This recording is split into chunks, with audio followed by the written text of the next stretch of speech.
Código Civil. Parte Especial. Livro 1 do Direito das Obrigações. Título 1 das Modalidades das Obrigações. Capítulo 1 das Obrigações de dar. Seção 1 das Obrigações de dar coisa certa. Artigo 233. A obrigação de dar coisa certa abrange os acessórios dela embora não mencionados, salvo se o contrário resultar do título ou das circunstâncias do caso. Artigo 234. Se, no caso do artigo antecedente, a coisa se perder, sem culpa do devedor, antes da tradição, ou pendente a condição suspensiva, fica resolvida a obrigação para ambas as partes. Se a perda resultar de culpa do devedor, responderá este pelo equivalente mais perdas e danos. Artigo 235. Deteriorada a coisa, não sendo o devedor culpado, poderá o credor resolver a obrigação, ou aceitar a coisa, abatido de seu preço o valor que perdeu.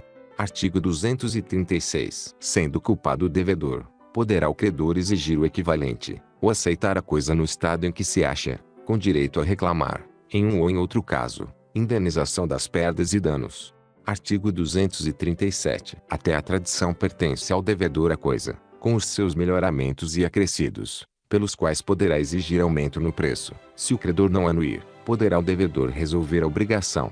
Parágrafo único. Os frutos percebidos são do devedor, cabendo ao credor os pendentes. Artigo 238. Se a obrigação for de restituir coisa certa, e esta, sem culpa do devedor, se perder antes da tradição, sofrerá o credor a perda, e a obrigação se resolverá, ressalvados os seus direitos até o dia da perda.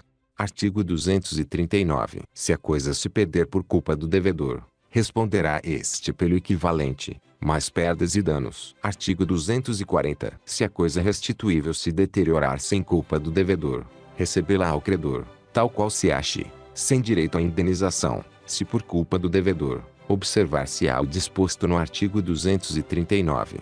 Artigo 241. Se, no caso do artigo 238, sobrevier melhoramento ou acréscimo à coisa, sem despesa ou trabalho do devedor, lucrará o credor, desobrigado de indenização. Artigo 242. Se para o melhoramento, ou aumento, empregou o devedor trabalho ou dispêndio, o caso se regulará pelas normas deste Código tinentes às benfeitorias realizadas pelo possuidor de boa-fé ou de má-fé. Parágrafo único. Quanto aos frutos percebidos, observar-se-á, do mesmo modo, o disposto neste Código, acerca do possuidor de boa-fé ou de má-fé. Seção 2 das obrigações de dar coisa incerta. Artigo 243. A coisa incerta será indicada, ao menos, pelo gênero e pela quantidade. Artigo 244. Nas coisas determinadas pelo gênero e pela quantidade, a escolha pertence ao devedor, se o contrário não resultar do título da obrigação, mas não poderá dar a coisa pior, nem será obrigado a prestar a melhor. Artigo 245. Cientificado da escolha o credor, vigorará o disposto na seção antecedente. Artigo 246. Antes da escolha, não poderá o devedor alegar perda ou deterioração da coisa, ainda que por força maior ou caso fortuito. Capítulo 2 das obrigações de fazer. Artigo 247. Incorre na obrigação de indenizar perdas e danos o devedor que recusar a prestação a ele só imposta, ou só por ele exequível. Artigo 248. Se a prestação do fato tornar-se impossível sem culpa do devedor, resolver-se-á a obrigação, se por culpa dele, responderá por perdas e danos. Artigo 249. Se o fato puder ser executado por terceiro, será livre ao credor mandá-lo executar à custa do devedor, havendo recusa uma hora deste, sem prejuízo da indenização cabível. Parágrafo único. Em caso de urgência, pode o credor, independentemente de autorização judicial, executar ou mandar executar o fato, sendo depois ressarcido. Capítulo 3 das obrigações de não fazer. Artigo 250. Extingue-se a obrigação de não fazer, desde que, sem culpa do devedor, se lhe torne impossível abster-se do ato, que se obrigou a não praticar. Artigo 251. Praticado pelo devedor o ato, a cuja abstenção se obrigara, o credor pode exigir dele que o desfaça, sob pena de se desfazer à sua custa, ressarcindo o culpado perdas e danos. Parágrafo único. Em caso de urgência, poderá o credor desfazer ou mandar desfazer, independentemente de autorização judicial, sem prejuízo do ressarcimento devido. Capítulo 4 das obrigações alternativas. Artigo 252. Nas obrigações alternativas, a escolha cabe ao devedor, se outra coisa não se estipulou. Parágrafo 1º. Não pode o devedor obrigar o credor a receber parte em uma prestação e parte em outra. Parágrafo 2º. Quando a obrigação for de prestações periódicas, a faculdade de opção poderá ser exercida em cada período. Parágrafo 3º. No caso de pluralidade de optantes, não havendo acordo unânime entre eles, decidirá o juiz, fim do prazo por este assinado para deliberação. Parágrafo 4º. Se o título deferir a opção a terceiro, e este não quiser, ou não puder exercê-la, caberá ao juiz a escolha se não houver acordo entre as partes. Artigo 253. Se uma das duas prestações não puder ser objeto de obrigação ou se tornada inexequível, subsistirá o débito quanto à outra. Artigo 254. Se, por culpa do devedor, não se puder cumprir nenhuma das prestações, não competindo ao credor a escolha, ficará aquele obrigado a pagar o valor da que por último se impossibilitou, mais as perdas e danos que o caso determinar. Artigo 255. Quando a escolha couber ao credor e uma das prestações tornar-se impossível por culpa do devedor, o credor terá direito de exigir a prestação subsistente ou o valor da outra, com perdas e danos, se, por culpa do devedor, ambas as prestações se tornarem inexequíveis. Poderá o credor reclamar o valor de qualquer das duas, além da indenização por perdas e danos.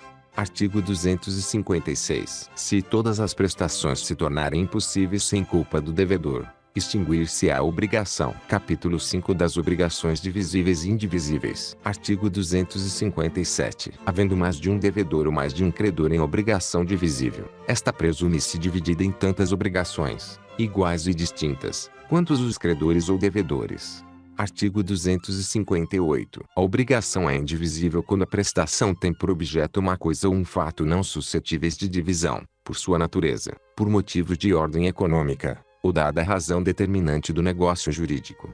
Artigo 259. Se, havendo dois ou mais devedores, a prestação não for divisível, cada um será obrigado pela dívida toda. Parágrafo único. O devedor, que paga a dívida, subroga-se no direito do credor em relação aos outros co-obrigados. Artigo 260. Se a pluralidade for dos credores, poderá cada um destes exigir a dívida inteira, mas o devedor ou devedores se desobrigarão, pagando, a todos conjuntamente, 2 a 1, dando este caução de ratificação dos outros credores. Artigo 261. Se um só dos credores receber a prestação por inteiro, a cada um dos outros assistirá ao direito de exigir dele em dinheiro a parte que lhe caiba no total.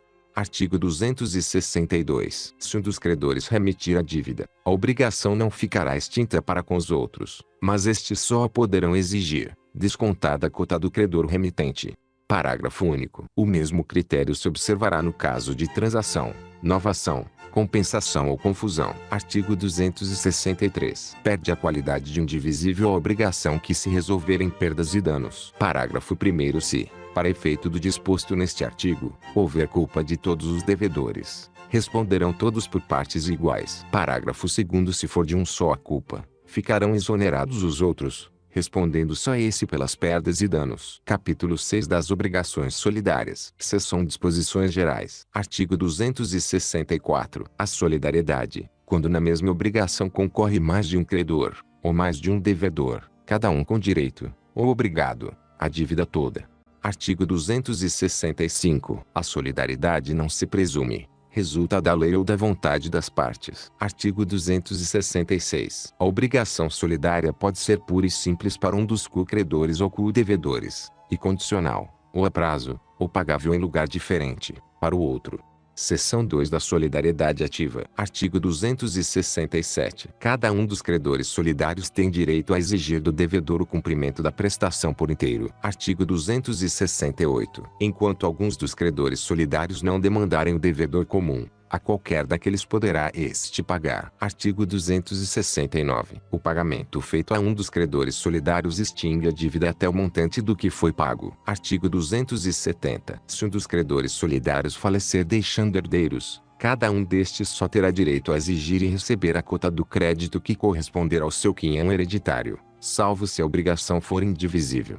Artigo 271. Convertendo-se a prestação em perdas e danos, subsiste, para todos os efeitos, A solidariedade. Artigo 272. O credor que tiver remitido a dívida ou recebido o pagamento responderá aos outros pela parte que lhes caiba. Artigo 273. A um dos credores solidários não pode o devedor opor as exceções pessoais oponíveis aos outros. Artigo 274. O julgamento contrário a um dos credores solidários não atinge os demais, mas o julgamento favorável aproveita-lhes, sem prejuízo de cessão pessoal que o devedor tenha direito de invocar em relação a qualquer deles. Seção 3 da solidariedade passiva. Artigo 275. O credor tem direito a exigir e receber de um ou de alguns dos devedores, parcial ou totalmente, a dívida comum. Se o pagamento tiver sido parcial, todos os demais devedores continuam obrigados solidariamente pelo resto. Parágrafo único. Não importará a renúncia da solidariedade à propositura de ação pelo credor contra um ou alguns dos devedores. Artigo 276. Se um dos devedores solidários falecer deixando herdeiros, nenhum destes será obrigado a pagar senão a cota que corresponder ao seu quinhão hereditário, salvo se a obrigação for indivisível. Mas todos reunidos serão considerados como um devedor solidário em relação aos demais devedores. Artigo 277. O pagamento parcial feito por um dos devedores e a remissão por ele obtida não aproveitam aos outros devedores, senão até concorrência da quantia paga ou relevada. Artigo 278. Qualquer cláusula, condição ou obrigação adicional, estipulada entre um dos devedores solidários e o credor, não poderá agravar a posição dos outros sem consentimento destes. Artigo 279. Impossibilitando-se a prestação por culpa de um dos devedores solidários, subsiste para todos o encargo de pagar o equivalente, mas pelas perdas e danos só responde o culpado. Artigo 280. Todos os devedores respondem pelos juros da mora, ainda que a ação tenha sido proposta somente contra um, mas o culpado responde aos outros pela obrigação acrescida. Artigo 281. O devedor demandado pode opor ao credor as exceções que lhe forem pessoais e as comuns a todos, não lhe aproveitando as exceções pessoais a outro co-devedor. Artigo 282. O credor pode renunciar à solidariedade em favor de um, de alguns ou de todos os devedores. Parágrafo único. Se o credor exonerar da solidariedade um ou mais devedores, subsistirá dos demais. Artigo 283. O devedor que satisfez a dívida por inteiro tem direito a exigir de cada um dos co-devedores a sua cota, dividindo-se igualmente por todos a do insolvente, se o houver, presumindo-se iguais, no débito, as partes de todos os co-devedores. Artigo 284. No caso de rateio entre os co-devedores, contribuirão também os exonerados da solidariedade pelo credor, pela parte que na obrigação incumbia ao insolvente. Artigo 285. Se a dívida solidária interessar exclusivamente a um dos devedores, responderá este por toda ela para com aquele que pagar. Título 2 da Transmissão das Obrigações. Capítulo 1 da Cessão de Crédito. Artigo 286. O credor pode ceder o seu crédito, se a isso não se opuser a natureza da obrigação, a lei, ou a convenção com o devedor. A cláusula proibitiva da cessão não poderá ser oposta ao cessionário de boa-fé, se não constar do instrumento da obrigação. Artigo 287. Salvo disposição em contrário, na cessão de um crédito abrangem-se todos os seus acessórios. Artigo 288. É ineficaz, em relação a terceiros, a transmissão de um crédito, se não celebrar-se mediante instrumento público, ou instrumento particular revestido das solenidades do parágrafo 1 do artigo 654.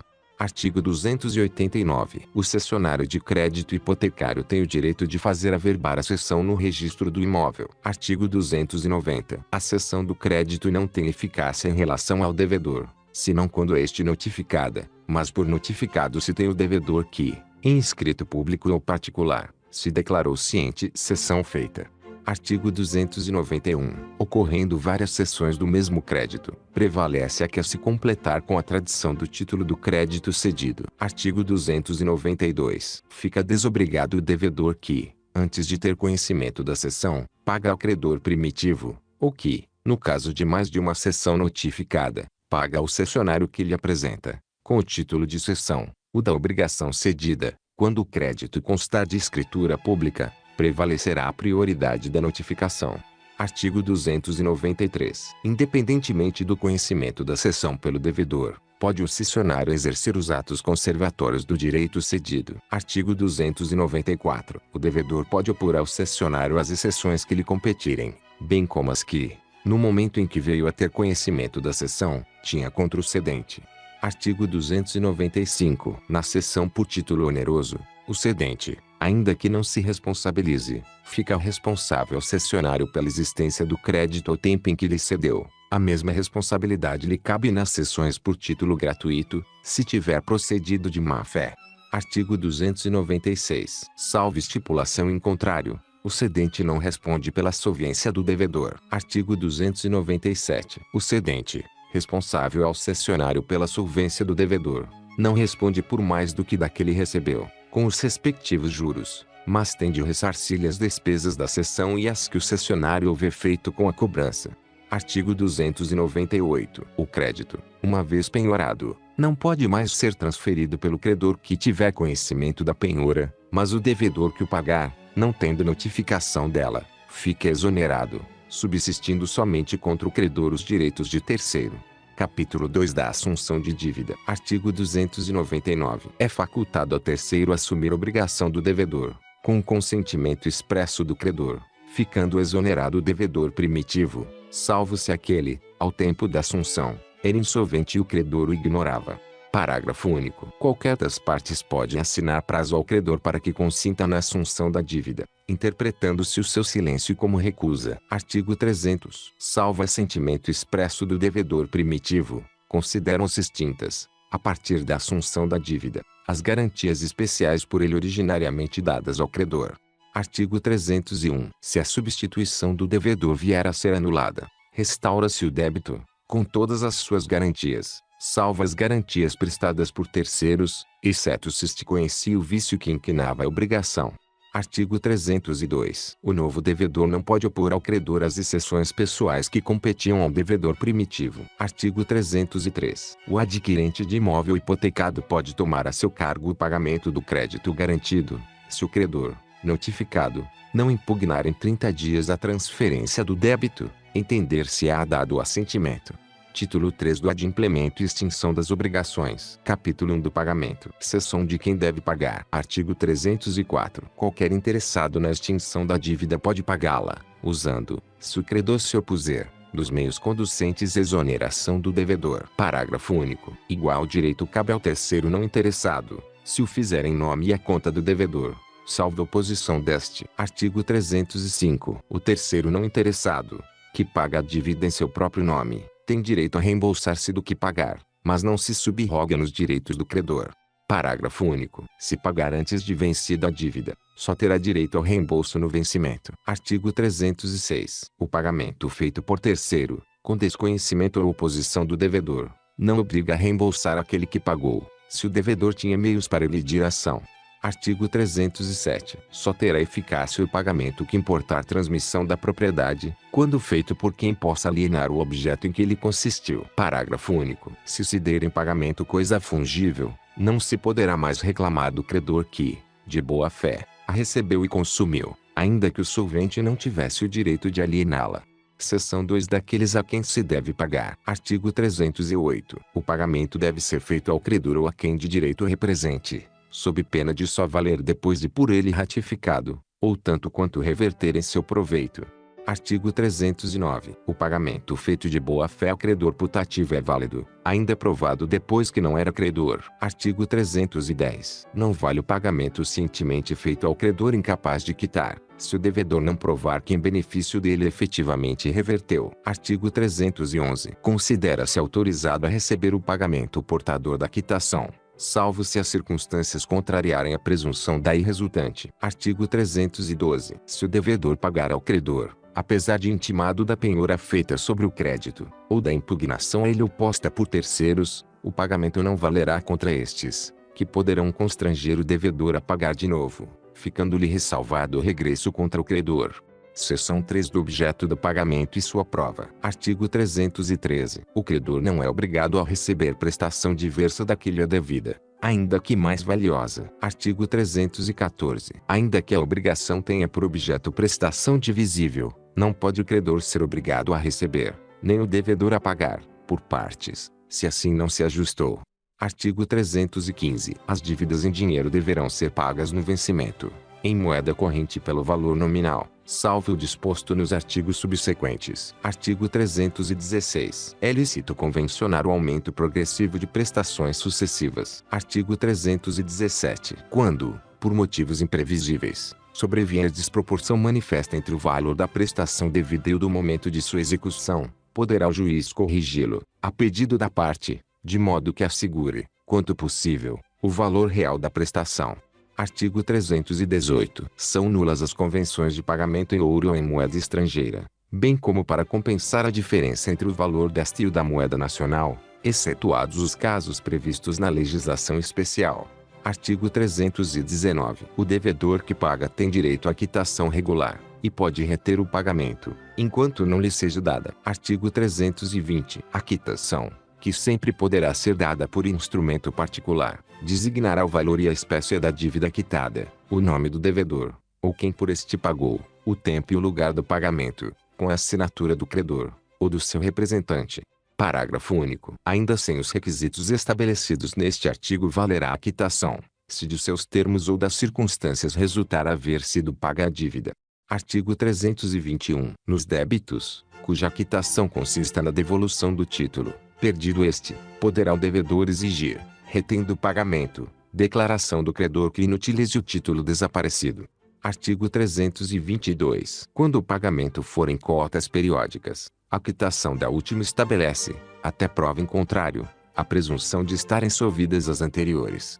Artigo 323. Sendo a quitação do capital sem reserva dos juros, estes presumem-se pagos. Artigo 324. A entrega do título ao devedor firma a presunção do pagamento. Parágrafo único. Ficará sem efeito a quitação assim operada se o credor provar, em 60 dias, a falta do pagamento. Artigo 325. Presumem-se a cargo do devedor as despesas com o pagamento e a quitação. Se ocorrer aumento por fato do credor, suportará este a despesa acrescida.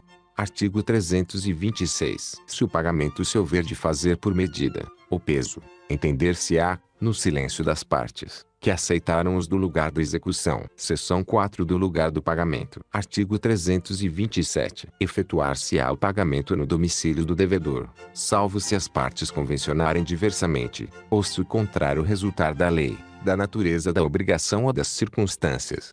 Parágrafo único. Designados dois ou mais lugares, cabe ao credor escolher entre eles. Artigo 328. Se o pagamento consistir na tradição de um imóvel, ou em prestações relativas a imóvel, far-se-á no lugar onde situado o bem. Artigo 329. Ocorrendo motivo grave para que se não efetue o pagamento no lugar determinado, poderá o devedor fazê-lo em outro, sem prejuízo para o credor. Artigo 330. O pagamento reiteradamente feito em outro local faz presumir renúncia do credor relativamente ao previsto no contrato. Seção 5 do tempo do pagamento. Artigo 331. Salvo disposição legal em contrário, não tendo sido ajustada a época para o pagamento, pode o credor exigi-lo imediatamente. Artigo 332. As obrigações condicionais cumprem-se na data do implemento da condição, cabendo ao credor a prova de que deste teve ciência o devedor. Artigo 333. Ao credor assistirá ao direito de cobrar a dívida antes de vencido o prazo estipulado no contrato ou marcado neste Código. 1. No caso de falência do devedor, ou de concurso de credores. 2. Se os bens, hipotecados ou empenhados, forem penhorados em execução por outro credor. 3. Se cessarem, ou se tornarem insuficientes, as garantias do débito, fidejussórias, ou reais, e o devedor, intimado, se negar a reforçá-las. Parágrafo único. Nos casos deste artigo, se houver, no débito, solidariedade passiva, não se reputará vencido quanto aos outros devedores solventes. Capítulo 2 do pagamento em consignação. Artigo 334. Considera-se pagamento, e extingue a obrigação, o depósito judicial ou em estabelecimento bancário da coisa devida, nos casos e forma legais. Artigo 335. A consignação tem lugar, se o credor não puder, ou, sem justa causa, recusar receber o pagamento, ou dar quitação na devida forma. 2. Se o credor não for, nem mandar receber a coisa no lugar, tempo e condição devidos. 3. Se o credor for incapaz de receber, for desconhecido, declarado ausente, ou residir em lugar incerto ou de acesso perigoso ou difícil. 4. se ocorrer dúvida sobre quem deva legitimamente receber o objeto do pagamento. 5. Se pender litígio sobre o objeto do pagamento. Artigo 336. Para que a consignação tenha força de pagamento, será mister concorram, em relação às pessoas, ao objeto, modo e tempo, todos os requisitos sem os quais não é válido o pagamento. Artigo 337. O depósito requerer-se-á no lugar do pagamento, cessando, tanto que se efetue, para o depositante, os juros da dívida e os riscos, salvo se for julgado improcedente. Artigo 338. Enquanto o credor não declarar que aceita o depósito, ou não impugnar, poderá o devedor requerer o levantamento, pagando as respectivas despesas, e subsistindo a obrigação para todas as consequências de direito. Artigo 339. Julgado procedente o depósito, o devedor já não poderá levantá-lo, embora o credor consinta, senão de acordo com os outros devedores e fiadores. Artigo 340. O credor que, depois de contestar a lide ou aceitar o depósito, aquecer no levantamento, perderá a preferência e a garantia que lhe competiam com respeito à coisa consignada, ficando para logo desobrigados os co-devedores e fiadores que não tenham anuído. Artigo 341. Se a coisa devida for imóvel ou corpo certo que deva ser entregue no mesmo lugar onde está, poderá o devedor citar o credor para vir ou mandar recebê-la, sob pena de ser depositada. Artigo 342. Se a escolha da coisa indeterminada competir ao credor, será ele citado para esse fim, sob cominação de perder o direito e de ser depositada a coisa que o devedor escolher, feita a escolha pelo devedor, proceder-se-á como no artigo antecedente. Artigo 343. As despesas com o depósito, quando julgado procedente, correrão à conta do credor, e, no caso contrário, à conta do devedor. Artigo 344. O devedor de obrigação litigiosa exonerar-se-á mediante consignação, mas, se pagar a qualquer dos pretendidos credores, tendo conhecimento do litígio, assumirá o risco do pagamento. Artigo 345. Se a dívida se vencer, pendendo litígio entre credores que se pretendem mutuamente excluir, poderá qualquer deles requerer a consignação. Capítulo 3 do pagamento com subrrogação. Artigo 346. A subrrogação opera-se, de pleno direito, em favor, 1. do credor que paga a dívida do devedor comum, 2. do adquirente do imóvel hipotecado, que paga credor hipotecário, bem como do terceiro que efetiva o pagamento para não ser privado de direito sobre imóvel. 3. do terceiro interessado, que paga a dívida pela qual era ou podia ser obrigado, no todo ou em parte. Artigo 347. A subrrogação é convencional. 1. Quando o credor recebe o pagamento de terceiro e expressamente lhe transfere todos os seus direitos. 2. Quando terceira pessoa empresta ao devedor a quantia precisa para solver a dívida, sob a condição expressa de ficar o mutuante subrrogado nos direitos do credor satisfeito. Artigo 348. Na hipótese do inciso e do artigo antecedente, vigorará o disposto quanto à cessão do crédito. Artigo 349. A subrrogação transfere ao novo credor todos os direitos, ações, privilégios e garantias do primitivo, em relação à dívida, contra o devedor principal e os fiadores. Artigo 350. Na subrrogação legal o subrrogado não poderá exercer os direitos e as ações do credor, senão até a soma que tiver desembolsado para desobrigar o devedor. Artigo 351. O credor originário, só em parte reembolsado, terá preferência ao subrrogado, na cobrança da dívida restante, se os bens do devedor não chegarem para saldar inteiramente o que é um e outro dever. Capítulo 4 da imputação do pagamento. Artigo 352. A pessoa obrigada por 2 ou mais débitos da mesma natureza, a um só credor, tem o direito de indicar a qual deles oferece pagamento, se todos forem líquidos e vencidos. Artigo 353. Não tendo o devedor declarado em qual das dívidas líquidas e vencidas quer imputar o pagamento, se aceitar a quitação de uma delas, não terá direito a reclamar contra a imputação feita pelo credor, salvo provando haver ele cometido violência ou dolo. Artigo 354. Havendo capital e juros, o pagamento imputar-se-á primeiro nos juros vencidos, e depois no capital, salvo estipulação em contrário, ou se o credor passar a quitação por conta do capital. Artigo 355. Se o devedor não fizer a indicação do artigo 352, e a quitação for missa quanto à imputação, esta se fará nas dívidas líquidas e vencidas em primeiro lugar. Se as dívidas forem todas líquidas e vencidas ao mesmo tempo, A imputação far-se-á ainda mais onerosa. Capítulo 5 da dação em pagamento. Artigo 356. O credor pode consentir em receber prestação diversa da que lhe é devida. Artigo 357. Determinado o preço da coisa dada em pagamento. As relações entre as partes regular-se-ão pelas normas do contrato de compra e venda. Artigo 358. Se for título de crédito a coisa dada em pagamento, a transferência importará em cessão. Artigo 359. Se o credor for evicto da coisa recebida em pagamento, restabelecer-se-á a obrigação primitiva, ficando sem efeito a quitação dada, ressalvados os direitos de terceiros. Capítulo 6. Da novação. Artigo 360. Dá-se a novação quando o devedor contrai com o credor nova dívida para extinguir e substituir a anterior. 2. Quando o novo devedor sucede ao antigo, ficando este quite com o credor. 3. Quando, em virtude de obrigação nova, outro credor é substituído ao antigo, ficando o devedor quite com este. Artigo 361. Não havendo ânimo de inovar, expresso ou tácito mas inequívoco, a segunda obrigação confirma simplesmente a primeira. Artigo 362. A novação por substituição do devedor pode ser efetuada independentemente de consentimento deste. Artigo 363. Se o novo devedor for insolvente, não tem o credor, que o aceitou, ação regressiva contra o primeiro, salvo se este obteve por má-fé a substituição. Artigo 364. A novação extingue os acessórios e garantias da dívida, sempre que não houver estipulação em contrário. Não contudo, ao credor ressalvar o penhor, a hipoteca ou a anticrese, se os bens dados em garantia pertencerem a terceiro que não foi parte na novação.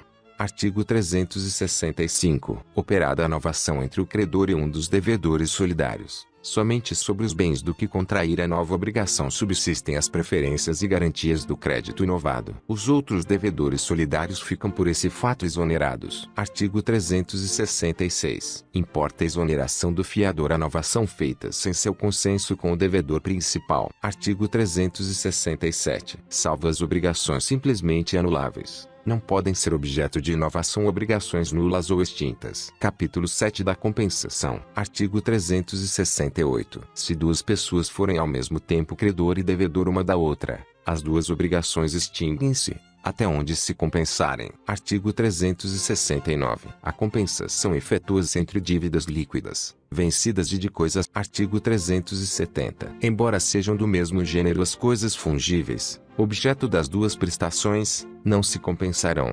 verificando-se que diferem na qualidade, quando especificada no contrato. Artigo 371. O devedor somente pode compensar com o credor o que este lhe dever, mas o fiador pode compensar sua dívida com a de seu credor ao afiançado.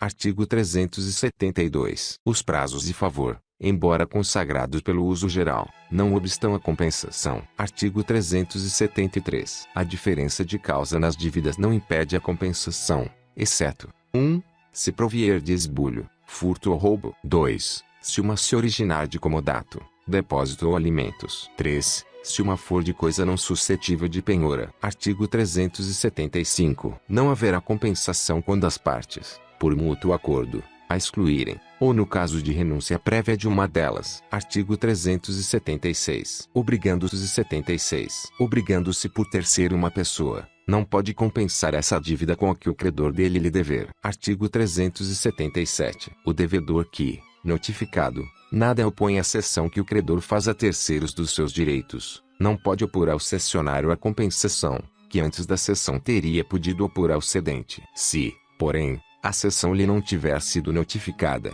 poderá opor ao cessionário compensação do crédito que antes tinha contra o cedente. Artigo 378. Quando as duas dívidas não são pagáveis no mesmo lugar, não se podem compensar sem dedução das despesas necessárias à operação. Artigo 379. Sendo a mesma pessoa obrigada por várias dívidas compensáveis, serão observadas, no compensá-las, as regras estabelecidas quanto à imputação do pagamento. Artigo 380. Não se admite a compensação em prejuízo de direito de terceiro. O devedor que se torne credor do seu credor, depois de penhorado o crédito não pode opor ao exequente a compensação, de que contra o próprio credor disporia. Capítulo 8 da confusão. Artigo 381. Extingue-se a obrigação, desde que na mesma pessoa se confundam as qualidades de credor e devedor. Artigo 382. A confusão pode verificar-se a respeito de toda a dívida, ou só de parte dela. Artigo 383. A confusão operada na pessoa do credor ou devedor solidário só extingue a obrigação até a concorrência da respectiva parte no crédito, ou na dívida, subsistindo quanto ao mais a solidariedade. Artigo 384. Cessando a confusão, para logo se restabelece, com todos os seus acessórios, a obrigação anterior. Capítulo 9 da remissão das dívidas. Artigo 385. A remissão da dívida, aceita pelo devedor, extingue a obrigação, mas sem prejuízo de terceiro. Artigo 386. A devolução voluntária do título da obrigação, quando por escrito área do título da obrigação, quando por escrito particular, prova a desoneração do devedor e seus cobrigados, se o credor for capaz de alienar, e o devedor capaz de adquirir. Artigo 387. A restituição voluntária do objeto empenhado prova a renúncia do credor à garantia real, não a extinção da dívida. Artigo 388. A remissão concedida a um dos co-devedores extingue a dívida na parte a ele correspondente de modo que, ainda reservando o credor a solidariedade contra os outros, já lhes não pode cobrar o débito sem dedução da parte remitida. Título 4 do Inadimplemento das Obrigações. Capítulo 1 Disposições Gerais. Artigo 389. Não cumprida a obrigação, responde o devedor por perdas e danos, mais juros e atualização monetária segundo índices oficiais regularmente estabelecidos, e honorários de advogado. Artigo 390. Nas obrigações negativas o devedor é havido por inadimplência abster. Artigo 391. Pelo inadimplemento das obrigações respondem todos os bens do devedor. Artigo 392. Nos contratos benéficos, responde por simples culpa o contratante, a quem o contrato aproveite, e por dolo aquele a quem não favoreça. Nos contratos onerosos, responde cada uma das partes por culpa, salvo as exceções previstas em lei. Artigo 393. O devedor não responde pelos prejuízos resultantes de caso fortuito ou força maior, se expressamente não se houver por eles responsabilizado. Parágrafo único. O caso fortuito ou de força maior verifica-se no fato necessário, cujos efeitos não era possível evitar ou impedir. Capítulo 2 da mora. Artigo 394. Considera-se em mora o devedor que não efetuar o pagamento e o credor que não quiser recebê-lo no tempo, lugar e forma que a lei ou a convenção estabelecer. Artigo 395. Responde o devedor pelos prejuízos a que sua mora der causa, mais juros, atualização dos valores monetários segundo índices oficiais regularmente estabelecidos, e honorários de advogado. Parágrafo único. Se a prestação, devido à mora, se tornar inútil ao credor, este poderá enjeitá-la, e exigir a satisfação das perdas e danos. Artigo 396. Não havendo fato ou omissão imputável ao devedor, não incorre este em mora. Artigo 397. O inadimplemento da obrigação, positiva e líquida, no seu termo, constitui de pleno direito em mora o devedor. Parágrafo único. Não havendo termo, a mora se constitui mediante interpelação judicial ou extrajudicial. Artigo 398. Nas obrigações provenientes de ato ilícito, considera-se o devedor em mora, desde que o praticou. Artigo 399. O devedor em mora responde pela impossibilidade da prestação, embora essa impossibilidade resulte de caso fortuito ou de força maior, se estes ocorrerem durante o atraso salvo se provar isenção de culpa, ou que o dano sobreviria ainda quando a obrigação fosse oportunamente desempenhada. Artigo 400. A mora do credor subtrai o devedor isento de dolo à responsabilidade pela conservação da coisa, obriga o credor a ressarcir as despesas empregadas em conservá-la, e sujeita-o a recebê-la pela estimação mais favorável ao devedor, se o seu valor oscilar entre o dia estabelecido para o pagamento e o da sua efetivação. Artigo 401. Purga-se a mora, por parte do devedor, oferecendo este a prestação mais importância dos prejuízos decorrentes do dia da oferta. 2. Por parte do credor, oferecendo-se este a receber o pagamento e sujeitando-se aos efeitos da mora até a mesma data. Capítulo 3 das perdas e danos. Artigo 402. Salvo as exceções expressamente previstas em lei, as perdas e danos devidas ao credor abrangem, além do que ele efetivamente perdeu, o que razoavelmente deixou de lucrar. Artigo 403. Execução resulte de dolo do devedor. As perdas e danos só incluem os prejuízos efetivos e os lucros cessantes por efeito dela direto e imediato, sem prejuízo do disposto na lei processual. Artigo 404. As perdas e danos, nas obrigações de pagamento em dinheiro, serão pagas com atualização monetária segundo índices oficiais regularmente estabelecidos, abrangendo juros, custas e honorários de advogado, sem prejuízo da pena convencional. Parágrafo único. Provado que os juros da mora não cobrem o prejuízo, e não havendo pena convencional, pode o juiz conceder ao credor indenização suplementar. Artigo 405. Contam-se os juros de mora desde a citação inicial. Capítulo 4 dos juros legais. Artigo 406. Quando os juros moratórios não forem convencionados, ou forem sem taxa estipulada, ou quando o provento tem de determinação da lei, serão fixados segundo a taxa que estiver em vigor para a mora do pagamento de impostos devidos à Fazenda, de impostos devidos à Fazenda Nacional.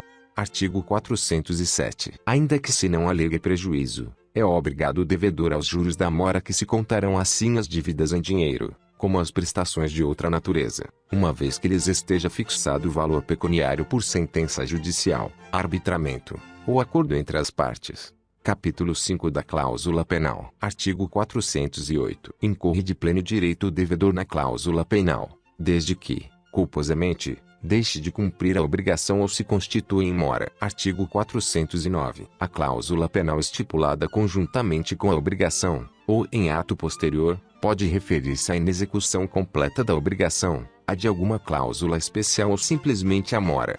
Artigo 410. Quando se estipular a cláusula penal para o caso de total inadimplemento da obrigação, esta converter-se-á em alternativa ao benefício do credor.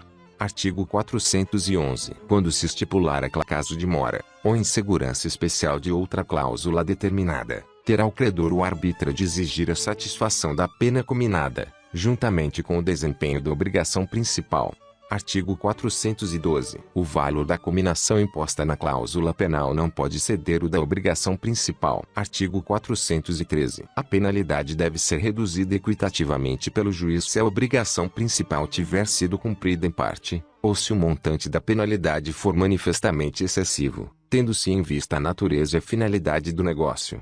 Artigo 414. Sendo indivisível a obrigação, todos os devedores, caindo em falta um deles, incorrerão na pena, mas esta só se poderá demandar integralmente do culpado, respondendo cada um dos outros somente pela sua cota.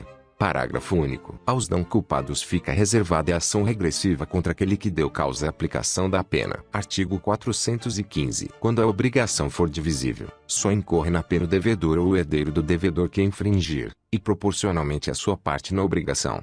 Artigo 416. Para exigir a pena convencional, não é necessário que o credor alegue prejuízo. Parágrafo único. Ainda que o prejuízo exceda ao previsto na cláusula penal, não pode o credor exigir indenização suplementar se assim não foi convencionado. Se o tiver sido, a pena vale como mínimo da indenização, competindo ao credor provar o prejuízo excedente. Capítulo 6 das arras ou sinal. Artigo 417. Se, por ocasião da conclusão do contrato, uma parte der à outra, a título de arras, dinheiro ou outro bem móvel, deverão as arras, em caso de execução, ser restituídas ou computadas na prestação devida, se do mesmo gênero da principal. Artigo 418. Se a parte que deu as arras não executar o contrato, poderá outra tê-lo por desfeito, retendo-as se a inexecução for de quem recebeu as arras, poderá quem as deu haver o contrato por desfeito, e exigir sua devolução mais o equivalente, com atualização monetária segundo índices oficiais regularmente estabelecidos, juros e honorários de advogado. Artigo 419. A parte inocente pode pedir indenização suplementar, se provar maior prejuízo, valendo as arras como taxa mínima. Pode, também, a parte inocente exigir a execução do contrato, com as perdas e danos, valendo as arras como mínimo da indenização. Artigo 420. Se no contrato for estipulado o direito de arrependimento para qualquer das partes, as arras ou sinal terão função unicamente indenizatória. Neste caso, quem as deu perdê-las-á em benefício da outra parte e quem as recebeu devolvê-las-á, mais o equivalente. Em ambos os casos, não haverá direito